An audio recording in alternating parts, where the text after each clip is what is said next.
नमस्कार.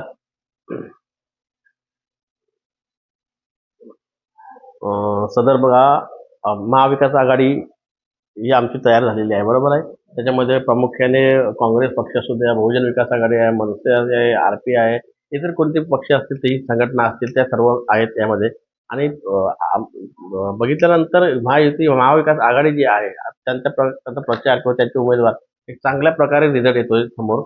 आजपर्यंत तो प्रचार एकदम चांगला आहे, लोकांचा प्रतिसाद चांगला आहे, लोक ग्राउंड लेवलला विचारतात, अशी परिस्थिती आहे. कारण दोन गेल्या 2 ते 6 महिन्या अगोदर पहिलं तुम्ही गणपती गेले, दिवाळी गेली, वर्षभरात अनेक म्हणजे समस्या आल्या.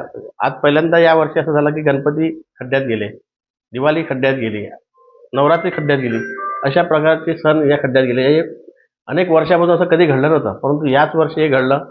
महायुतीची सत्ता आल्यानंतर आता लोकांनाही कळते की या संदर्भात जर इथे महाविकास आघाडीला आपण जर चांगल्या प्रकारे भरघोस मतांनी निवडून दिलं तर ते ही समस्या दूर होतील. पक्षाने जो आदेश दिला तो मला पाळायचा आहे आणि पक्षाच्या पुढे आम्ही कधीही जात नाही, लक्षात घ्या.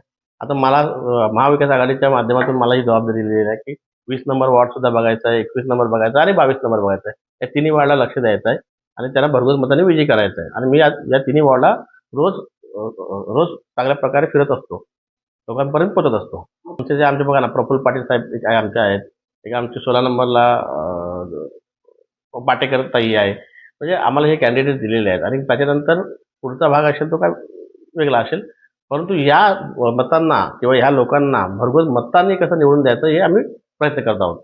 मतदारांना हेच सांगेन की गेल्या तुम्ही एका वर्षामध्ये विकास जो ज्या पद्धतीने व्हायला पाहिजे तो झाला का? नसेल झाला तर त्यांना पर्यायी मार्ग आहे.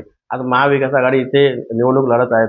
महाविकास आघाडीचे अनेक उमेदवार आहेत. तर त्यांना भरघोस मतांनी विजयी करा आणि प्रत्येक महाविकास आघाडीचा जो उमेदवार आहे त्यांचं सिटी म्हणून सिटी चिन्ह आहे आणि त्या सिटी चिन्हाचं बटन दाबून त्यांना विजयी करा.